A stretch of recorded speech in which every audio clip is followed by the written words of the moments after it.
Hi everyone, I'm reporting back on what it was like to redo the JavaScript module at Flatiron. And so I had my first module. I've updated you guys on what happened with that.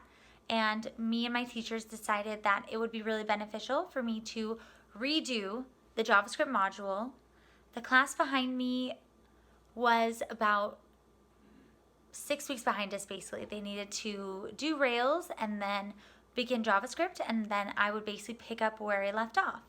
So, the 3 weeks they were doing Rails, I beefed up my Rails project. I really updated the design, I updated the functionality, added a bunch of really cool features.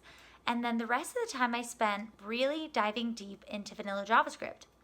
So what that looked like, I created an extra JavaScript project. So now when I graduate, I will come out with 7 projects instead of 5, and I will have done, 20 weeks of coding versus 15. So it's pretty exciting.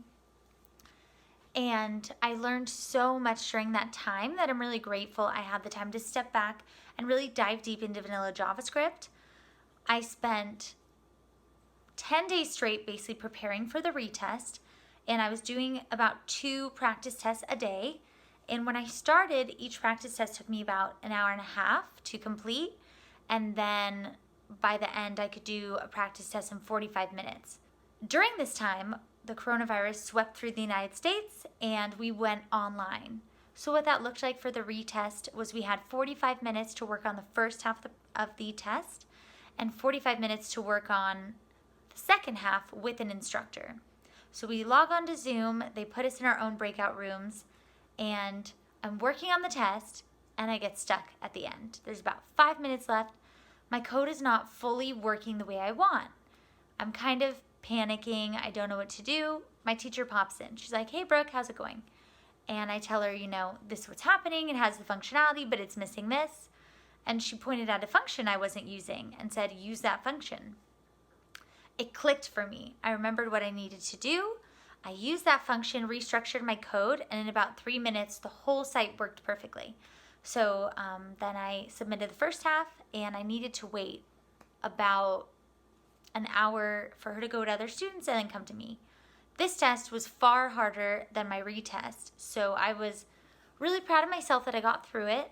And then when it came time for the second half of the test, she logs on my Zoom call, and I'm able to articulate every single step I'm doing, which is part of the test, to be able to tell her exactly what you're doing, exactly what you're coding, and all of my code worked. It was perfect. It went amazing, and she told me she was really proud of me. She recognized all the hard work I had put in, and it was an awesome moment. It made the 6 weeks that I was just studying and studying and studying really worth it. I came in full time. They said I could take time off. I did not. I just kept my foot on the gas pedal and just worked really, really hard. And it really paid off. So if you do get held back, whatever boot camp you're at, it's not the end of the world. It's a chance to hone your craft, really dive deep into that language, and make sure you come back stronger than ever. And my JavaScript project was my 3rd JavaScript project. So I did one the first time. I did an extra project during the 6 weeks. So I built out Critter Chatter. It's basically a Facebook for animals. Got that working, and then had my 3rd JavaScript project with a new partner. So I'm coming out of this program with 7 projects instead of 5. I've now spent, 22 weeks coding in this bootcamp specifically versus 16.